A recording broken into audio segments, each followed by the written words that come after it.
Well. Happy New Year. We finally have made it to 2024. We're here, baby. 2024.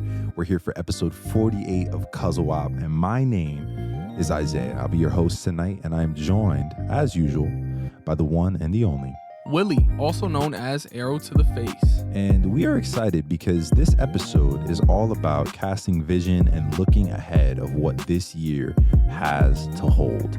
As you know, we talk about movies, TV, and video games here at CUZZO-OP. And there's a lot coming out in each of those entertainment mediums that we've got our eyes on, are excited about. Some other stuff that we're not too excited about. Just so you know, it's just impossible for us to mention and name every single show, movie, and video game that's coming out in this year. But there are a couple that have caught our eye legit, and we want to talk about those and everything in between today. Willie, are you excited for this one? How are you feeling as we go into looking at 2024? What's the year feeling like for you, my bro? You know, I think at first glance, people may look at this year's entertainment calendar and think, damn, it's going to be a buns year. It's going to be ass. But I'm going to be honest. I'm excited for a few things this year. And I think specifically in the realm of television, I'm super excited from this year. But we got movies that I'm like, oh, I'm excited for that. But then we also got movies that I know are going to be stinkers. Well, I don't know, but they look like they're going to be stinkers from the trailer. And we got video games, and it's a little bit too early to tell what video games may or may not come out this year. It's a little bit too early for that, but I'm here to talk about them, whether or not we know. I'm excited. That's right. And you know, particularly in the area of video games, we had a couple games come out of nowhere. DLCs drop even in December. Shout outs to God of War Ragnarok Valhalla as an example. So you really do never know, you know, but I was just telling Willie before we started talking tonight that gaming doesn't look like it may have as big of a year as 2023 was. And that kind of frightens me a little bit. But like you said, you never know. You never know. I think this year, though, you're right. TV has some bangers, but there are also some pretty good movies coming out this year as well, bro. Hey, bro, for video games, I wouldn't be worried because the cycle is eternal, bro. You got good years and you got bad years. Not even bad years, just low-key years. 2019 was a low-key year and we still got Jedi Fallen Order from it. So let's just take it slow, bro. I'm excited to see what you bring to the table. Maybe you'll put stuff on my radar and I'm hoping to do the same for you. And I'm ready to get going. Let's go. We still in an entertainment and creativity renaissance right now on the other end of COVID. And so I think this year will still be very impactful. Let's just jump right into movies to get started. When you think about 2024, bro, what is one of the top movies that you are looking forward to getting to the theater, getting your bag of popcorn, maybe your icy blue? If you're not getting a blue and you're a weirdo, respectfully. I can respect a Coke. You know what I want now. There's a couple other flavors I go. But anyways, which movies are you looking forward to going and seeing? I mean, right out the gate for me, Inside Out 2. I will be there day 1 or day 2, alone or with whoever I'm watching the movie with.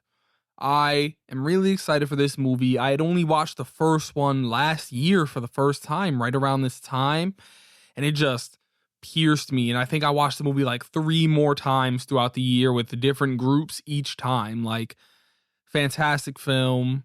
I'm just excited to see what they bring into part 2 because not many Pixar movies nowadays get sequels. They've been very one-off storytelling type time. And so I'm excited to see how they handle puberty. I'm excited not to experience puberty again, but experience puberty through a different lens and through a creative lens that could maybe help me go back and reflect on my journey through it, you know? And I'm excited to get these new emotions that were never really hinted at in the first film.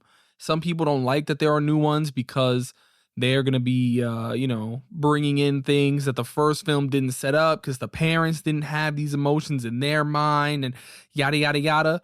Listen, I'm excited to see how Riley handles anxiety, embarrassment, ennui, and envy. I'm there for that, bro. You know, there's some casts that have been recasted, and I know people are scared because of that. People aren't really feeling the way Pixar's moving, and I'm gonna be there because I enjoyed the first one a lot. It's become one of my highest like favorite films ever. I'm gonna be there, man. I'm gonna be there. But how about you? What movies are you maybe excited to looking forward to? I mean, first and foremost, I mean, them not hinting toward these sounds like puberty. So they're already on a W right there with that. They set the tone. Um, but bro, that's going to be a good one. I have that on my list. I think one of the movies I'm excited for this year is Deadpool 3, bro. Deadpool 3. It's the only Marvel outing we're getting in 2024. We know Wolverine is joining Ryan Reynolds as Deadpool. My boy Hugh Jackman has returned. He's in the original OG comic level blue and yellow Wolverine suit. You know what I mean? We've seen those photos last year. That has me geeked. But there's a lot of whispers of other characters making an appearance. On IMDb, it says Tom Hiddleston's coming back as Loki. There are a bunch of different cameos and actors that we may be surprised to see in this film. And so it makes me okay with it being the only Marvel movie that's coming out. I think they needed a pause. They need to get their stuff together. It makes me excited, man. Deadpool 1, fire. Deadpool 2, I think it bettered Deadpool 1, in my opinion. I'm in that crowd that thinks that it's gotten better. So how they'll top themselves with this last one or, third one to do this trilogy, I don't know how they'll do it. If time travel's involved, then I'm with the shits, bro. I'm with the shits. What about you? Are you pumped for Deadpool? Pumped isn't the word I would use because I've never really been as big of a fan of those movies as other people were. I think I did like the second one more. It took me years to watch the first one, and I saw the second one in theaters. And yeah, I just feel like there are people that drag out some of the Deadpool stuff just because it's edgy. He's rated R. He kills people and there's blood and stuff. That's how I kind of feel about Deadpool. And I'm like, damn, Ryan Reynolds. Like, I understand that this may be where some of his Ryan Reynoldsness kind of like blew up. But it's like I be getting too much of him in the same role, which is why I like some of his other movies that I've seen where he's a little bit different. But I'm excited for Hugh Jackman. That's what I'm pumped up for. I'm excited to see him return because if he's returning, I got to expect something good, right? So yeah, I'll be there to see this. Now, I will admit it is not my most hyped comic book film of 2024, though. Oh, so what is? That would be Joker 2. I'm really excited, but also skeptical of the movie because I personally don't believe that this movie should be being made. I don't think we needed a follow-up to the original Joker movie, but it's coming. So let me see what there's to like about this, or maybe like about this. Spoiler alert. The casting of Lady Gaga as Harley Quinn has me interested because I know that she can act. So I'm excited for that. The fact that the film is a musical, I'm excited for that because that means they're doing some weird stuff.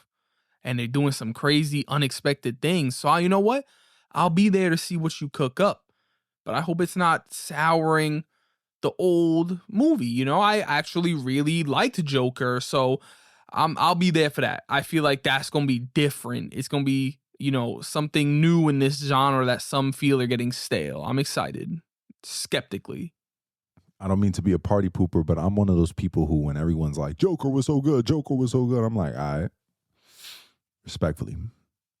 You ever seen Her? I mean, yeah, it's a great movie. Yeah, two legends can't exist, bro? Like, I don't get that. I don't get that point. I'm not saying that they're the same movie in any way, but I am saying I saw some things from Joaquin in Her that I think soured my experience of Joker.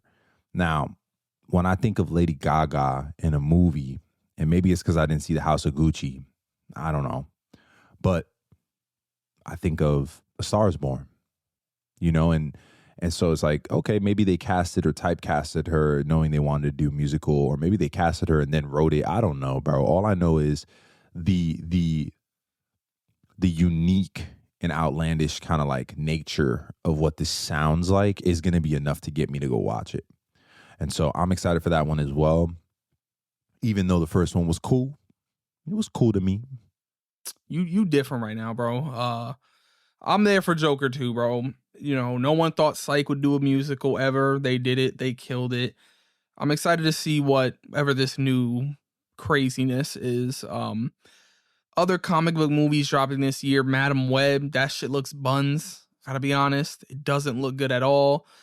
It might kill the genre, yo. Like, Craven the Hunter, unneeded. That I don't need it. Looks bad to me. Garbage. But bro, Taylor's beast, bro.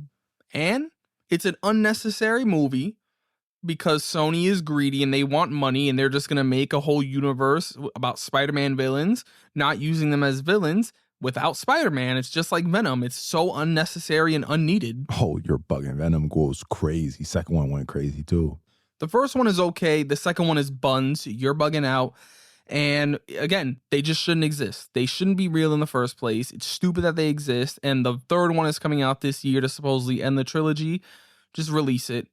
Let it be done so Tom Hardy could do other great things and we could just move past all this garbageness, bro. Well, I mean, this is a looking forward episode. And so I am looking forward if this connection between Sony, with them lending almost Spider-Man with Tom Holland to the MCU, that time and that bill coming due, seeing how these worlds collide, it makes me excited. So maybe it'll add more meaning and reason to those Venom movies. Who knows, bro? 2024 is filled with a lot of promise and opportunities in a variety of ways. But word, I hear you on that.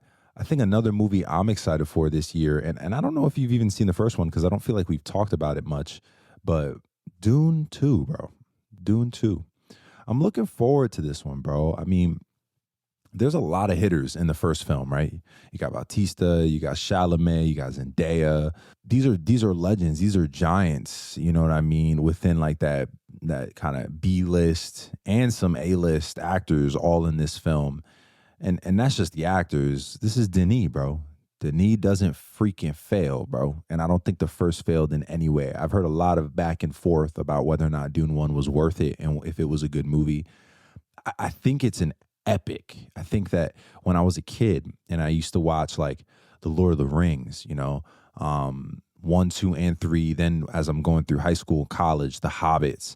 These are epic movies that last for 3 hours and they are trying to take a book and consolidate it into one long film and then break up the next book into another movie and another. I think that he's able to do this well and in a way that's tasteful. Pacing, a little weird. I'm hoping that that gets resolved in this one, though, because a lot of what Dune 1 was building the universe for the scenes and the camera and the story and the world. Dune 2, the story is supposed to have a lot more action, things that grip you, things that make you go, man, I really want to see these characters and what they're fighting for come to fruition. And that's what I think we're going to get. I've loved every trailer that's come out. I do like the way they passed it off at the end. We didn't see Zendaya until the dead last scene, which is exactly how it goes down the book. He goes through so much before he even meets this person he falls in love with. So I'm excited for this. I'm excited for this film. And I'll be there, bro. I'll be there first night it comes out. Well, you know we're going to have our Danae episode dropping around the Dune 2 time to celebrate it. So we'll talk more about Dune 1 and our hopes for Dune 2 then. But you know, one movie I'm actually excited about is A Quiet Place Day 1. You know, I know John Krasinski has chosen someone else to take this story and tell it. And so I'm excited to see what their version of A Quiet Place looks like. I really like the first movie. I still haven't seen the second one, but I'm excited for this because it's from a different lens. So I'll be there for that one. I like that kind of genre. It was a new, fun, creative idea back when the first one dropped. Speaking of Krasinski, another movie that just had its trailer officially drop just last month is If, also known as Imaginary Friends by Krasinski, which is looking like almost like a family film, bro. Like a fantasy comedy, and it's filled with a lot of great actors as well. Krasinski himself, of course, he's put his wife in there, Emily Blunt, Vince Vaughn, Awkwafina, Ryan Reynolds. Don't really understand what it is about just yet, and I haven't looked too long. I just know it's a magical adventure that's going to happen. But I trust Krasinski. Like you said, Quiet Place has been an excellent universe. I mean, look, he's got this universe that's got created, and they're making more because of the success of both of those films. So if Krasinski's directing, I'll be in the theater. Blue Icy. I haven't found my feelings on this yet because I'm very, very cautious with Ryan Reynolds stuff. Even though I like love the guy, I'm tired of the same over and over formula from him. I liked Spirited. That was a little bit different from him. I appreciated that. But with John Krasinski being such a huge part of it, I am excited. Kaylee Fleming, I'm really excited to be seeing her. Her biggest role so far has been on The Walking Dead. And so, besides that, she's had small appearances in Star Wars and Marvel. And I'm just excited to see her in this new role now that The Walking Dead has finished. And yeah, bro, this movie got some actors in it. Steve Carell, Matt Damon, Emily Blunt, Maya Rudolph. Like they packing this one up. So I'm there for that. I will be there for that. I like the concept of the movie and the ability to see other imaginary friends. We have some rumored films that are supposedly going to be dropping this year also. Knives Out 3, maybe. I know that you and I are kind of hoping for that. But there's another one that I'm not sure about yet, bro. And I know that you're excited for it. It's Bob Marley, One Love. Yeah, I'm excited for that actor to have an opportunity to prove himself. I think biopics are great moments for actors to prove themselves, so I'm excited for that one. Yeah, I'm just cautious of every biopic, but I end up loving most of them. Like I love Bohemian Rhapsody, even if it's not the greatest one ever. What else you got on your plate, bro? Kung Fu Panda 4, bro. Kung Fu Panda 4. Trailer just dropped last month. And look, bro, there's some animated films, especially DreamWorks animated films, that could die in a ditch when they keep making sequels. Should have stopped at the first. For those wondering, How to Train Your Dragon is not one of them. How to Train Your Dragon 1 and 2 are fire. The third, nah. The 1 and 2 go crazy. You know what I mean? This is one of those movies I'm excited for because, again, they brought Jack Black back, obviously, but on top of that, it looks like they're trying to usher a new generation of Kung Fu Panda. And I read that, this could lead to an additional trilogy if done properly, if it's actually received well. And I don't know, it doesn't make me upset. I like a lot of the actors and voice actors that are going to be here. And I like the story, this extra piece of development for Poe. This is going to sound super outlandish, super outlandish. One of the reasons why I love God of War is because Kratos as a character has so much to be developed in him that they could take him to different mythologies and he'll learn new things. They can always write more if they want because he's just got this ominous nature to him as a god. I feel like Poe as a character has grown through so much in the first movie, second movie, third movie. In this fourth movie, he has to almost put down all the things that make him who he's built himself up to be, who he's discovered himself as. I like that. It's almost like a negative coming of age. It's like the coming of age has already happened and it's like ushering the new age or passing that age on, legacy shiz. I'm excited for that, bro. When they land that, which I know they will because they've landed all the other ones, I think it's going to start something new and I'm excited about that. I'm excited that my daughter might know a Kung Fu Panda movie and I can say, I remember I saw the OG one. So I'm hoping for some good stuff to come from this movie. Well, we can't just keep sitting here and talk about movies. Things probably flew under the radar for us. Maybe we just didn't feel like talking about it right now, but there are plenty of movies dropping this year that will keep people entertained. So let's move on to TV shows. The first show I want to talk about is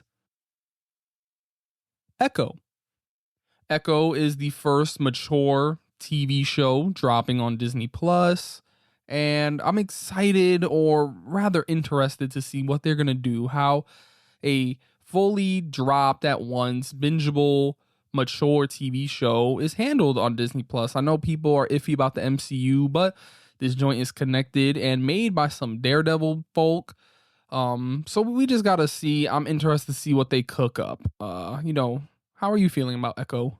I'm excited for this for a couple reasons. One, it's the first legit, fully fledged out attempt from Disney, Marvel, to put an M-rated, actually lined up with the continuity of where they're headed in the future show.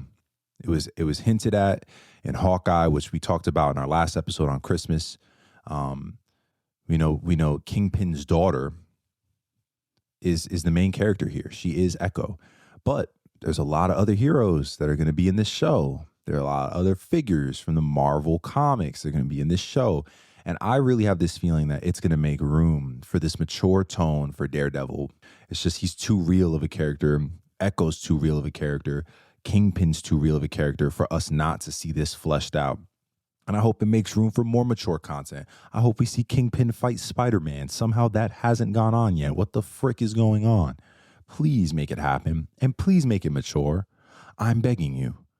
Another thing I'm excited about for this year, a little bit off the conversation of Marvel, not a little, a lot, is Mr. and Mrs. Smith.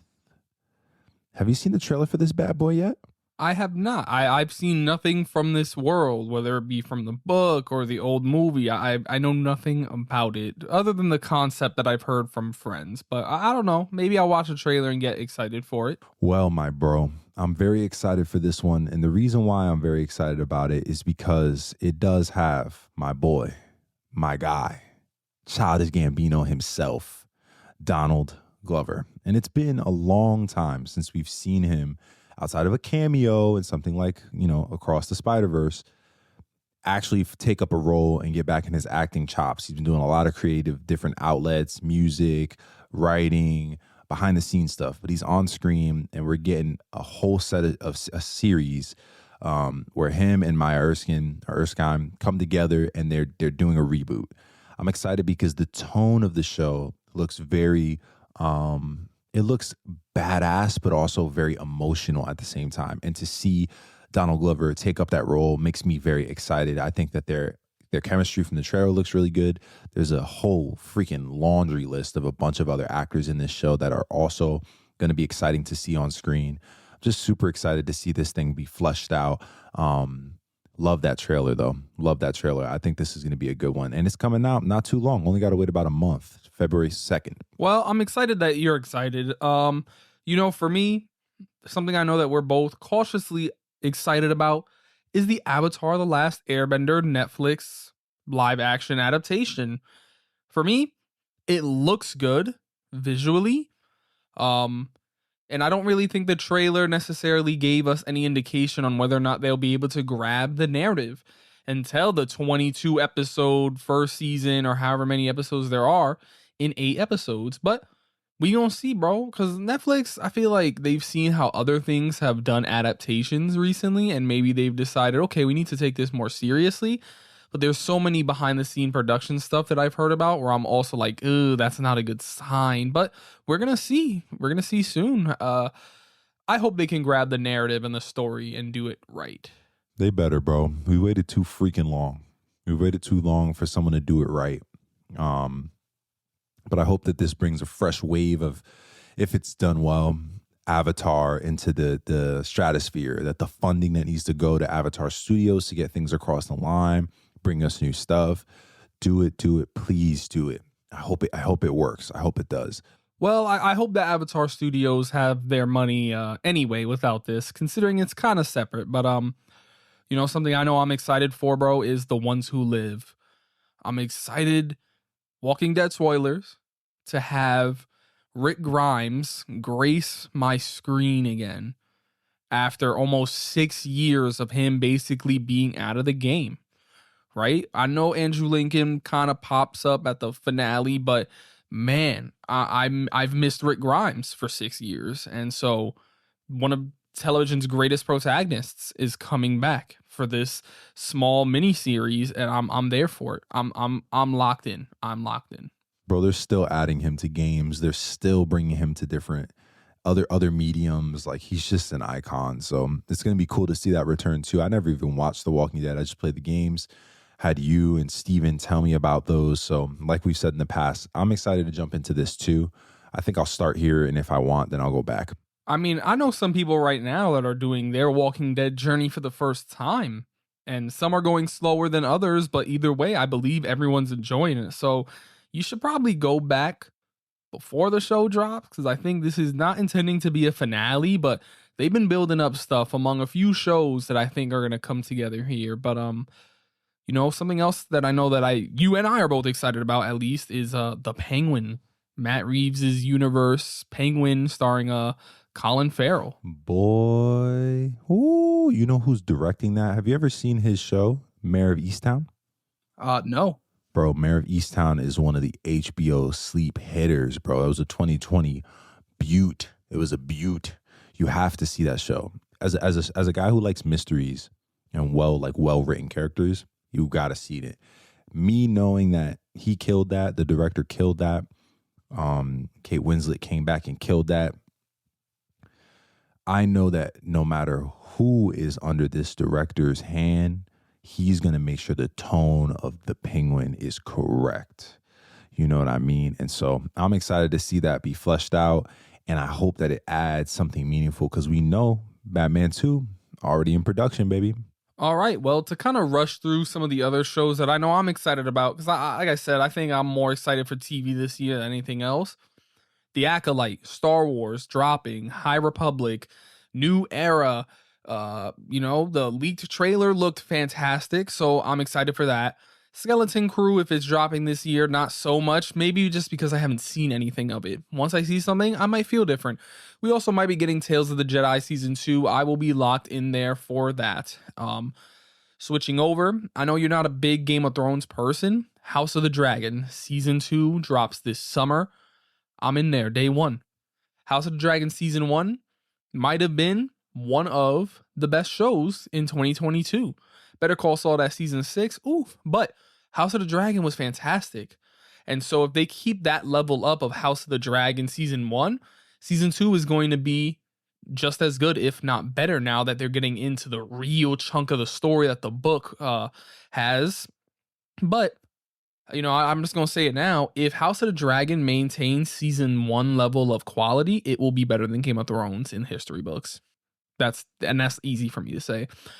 Umbrella Academy Season 4, the final season, my favorite Netflix original show, is coming out at some point this year, and I'm not ready to say goodbye to it, but I guess I have to, right? All fun things and good things must come to an end. We're doing a CUZZO-OP episode on that. Trust. Dragon Ball Daimya, whatever. That's dropping. I'm always down for new Dragon Ball. I'm excited for the fun. And last but not least, Attack on Titan. For those who are watching the English dub, this weekend, the finale drops. And I'm excited for it. I love controversial endings. And so I'm going to be there. And I'm going to be like, they cooked. Or, damn, this is ass. I guess we'll see. But I'm a fan of the controversial endings, and I tend to like some things that other people don't. So we gonna see. IV, you already know what I'm gonna tell you, bro. You need to stop playing around, bro. Get it together, bro.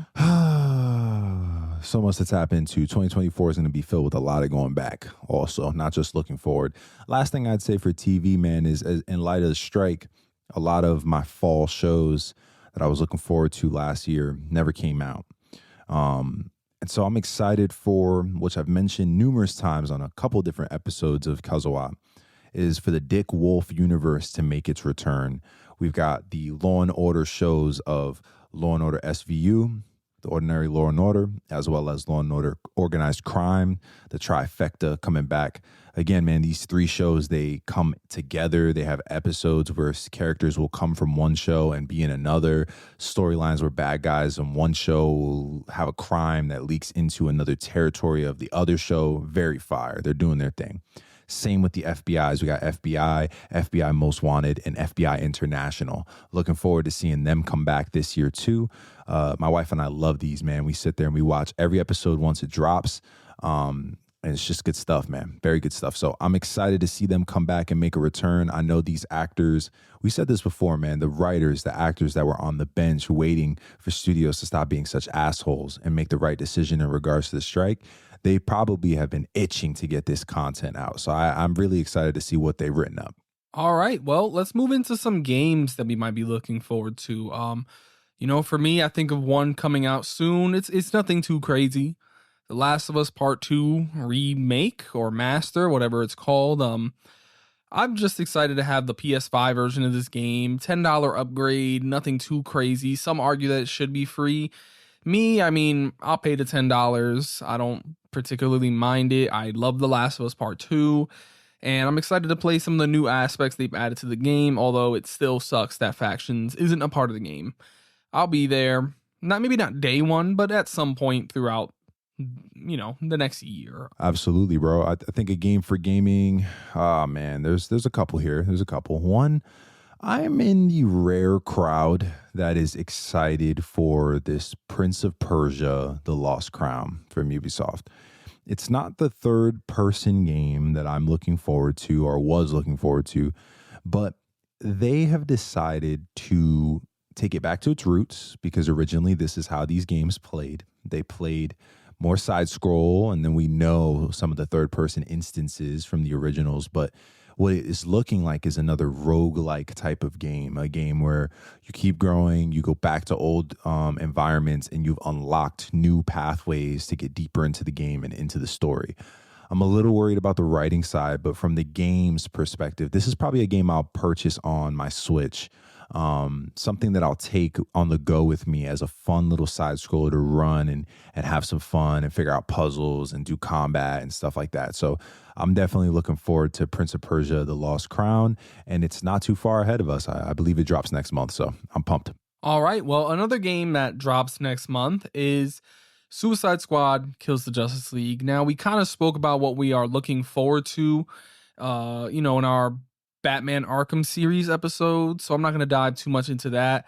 Cautiously excited. I'll be there day one for that one. Absolutely. Here's one thing I'll say about that game. If there's one thing that Rocksteady knows how to do, it's to create a world that we can get lost in as gamers. Regardless of how it may look and all of the backlash it's gotten, one thing that I'm trying to remember is that you can't get enough of a vibe of what the writing and intricacy of a game will look like from just some brief trailers. But the trailer they dropped last year, right before the year ended in the end of November, where it was a good amount of time showing the production studio's intentions and giving us legit clips, watching how the game unfolds, them jumping off the cliff. What it feels like to me is a passion project from these guys, them being daring enough to do something passionate in this world that we know them from, because we know it's in the Arkham universe. So I'm going to hold on to that.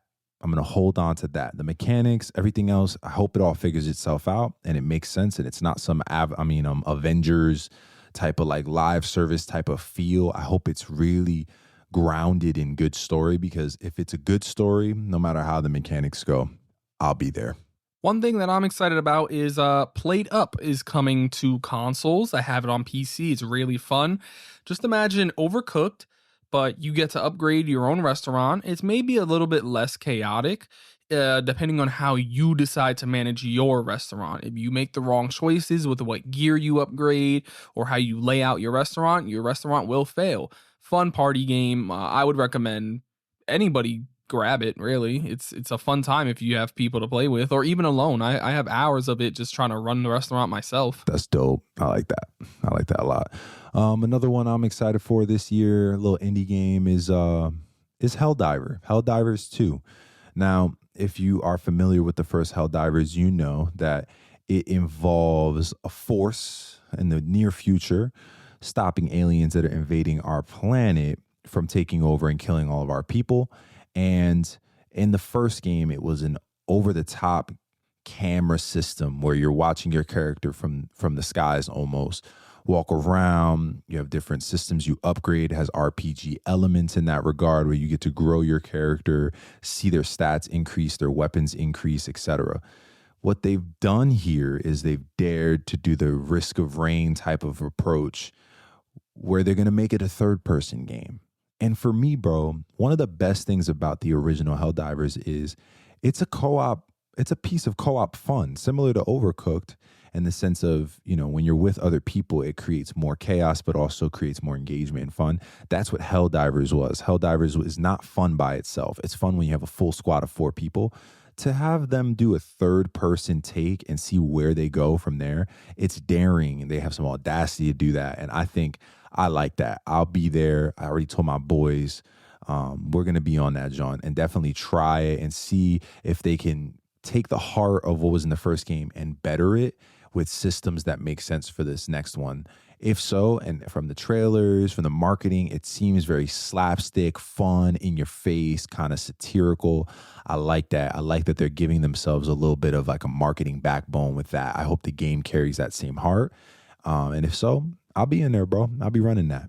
All right. Well, what might be my most anticipated game of the year doesn't even have a release date yet. And it's The Wolf Among Us 2. We've been waiting 10, 11 years for season 2.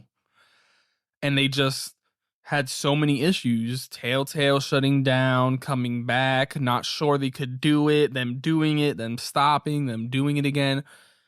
And they've dropped a trailer, which is one of my favorite trailers almost like ever. I love the song in it.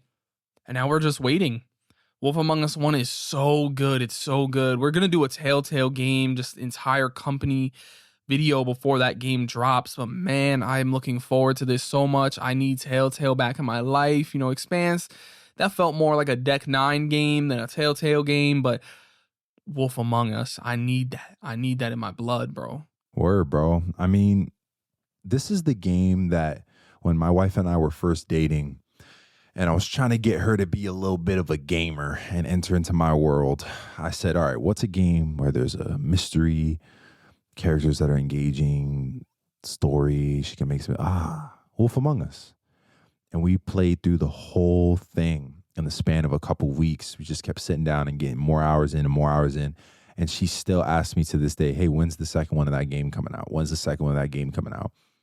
Well, it's finally coming out. Finally, and I'm excited to do this, man, to load it up, put it on the big screen, little 65-inch, you know, something small, you feel me, QLED, stop playing with me, put it up on the screen, sit back and have some fun. I hope that they're able to capture the same heart, that same vibe, but of course, better it. You know, you always get it always can be a little bit suspect with a sequel, but Telltale tends to be really good. We know Walking Dead was not a failure in any way. They kept leveling it up. So I'm excited for this bad boy. I will be there. Night it comes out. I'm copping. One game that's rumored to come out this year is Star Wars Outlaws. And I'm not going to lie, I'm pretty sure Isaiah's more excited about this than I am. I am, bro. I'm excited because Massive teaming up with Ubisoft yet again. These are the guys who made Division. If you listen to our Christmas episode, I talked about environments, landscapes, world building. They're very good at that. So Star Wars, it ain't shit without its world building. If you're not going to give justice or, you know, tip your hat to the concept of world building well, especially with a video game, don't bring that over here when it comes to Star Wars. I think I trust them. Do I think the mechanics all look great? I don't know about that. Do I think, you know, the combat, I don't know. But the world building, the way each world will feel, each planet, I've got faith in that part. And that's enough for me to cop and show up. You feel me?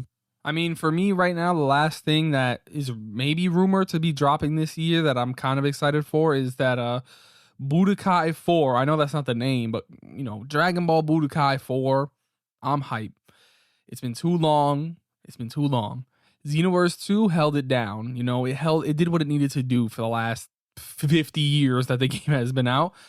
I'm excited for Budokai 4. I'm excited to have, you know, if I can't have Raging Blast back, I'll take Budokai 4. I'm excited to have a fun multiplayer Dragon Ball game, especially with the Super lineup and everything else that they might do. I'm gonna be there day one. But besides that, you know, I don't know if there's any other games that I'm ready to speak about dropping this year. So that's it for me, at least. Yeah, man. I think, you know, when we look at gaming, are these the scraps left over from the last year? I don't know. We even got platform leakage this year. We've got PS5 Pro rumored for maybe holiday season. Is the rumored Xbox kind of rival to that also coming out this year? Is that this year? Is it coming out before GTA 6 comes out? Is GTA 6 look so good because there's something we don't know? I don't know. All I know is there are things going on in the gaming world. And I think that even if there's a lull in the beginning of the year, by the end of the year and the start of next year, things are going to start to ramp up again. And so across all these mediums, man, if we have to take a little bit of an L in some way, shape, or form because the strike put things on pause If there's anything we've learned from 2020, it's that pause, Selah, it leads to some level of innovation and a lot of output toward really great shows, movies, and video games. I'm excited nonetheless, man. Is there any content that slipped through the cracks for you, bro? Not in any of the areas we've spoken about tonight so far, but 2024 CUZZO-OP. I'm excited for that one. You should be excited as well, because we will be tackling, if not all these, we'll try this and more. Different topics, different guests, different ways for you to engage and have a refreshing happen to the way you consume entertainment. That's what it's all about for us. These conversations are about changing the way we consume movies, TV, and video games. And that's what you can always find whenever you tap into an episode of CUZZO-OP, right? You can always find 2 cousins, 1 podcast, and endless entertainment. Let's have a good year.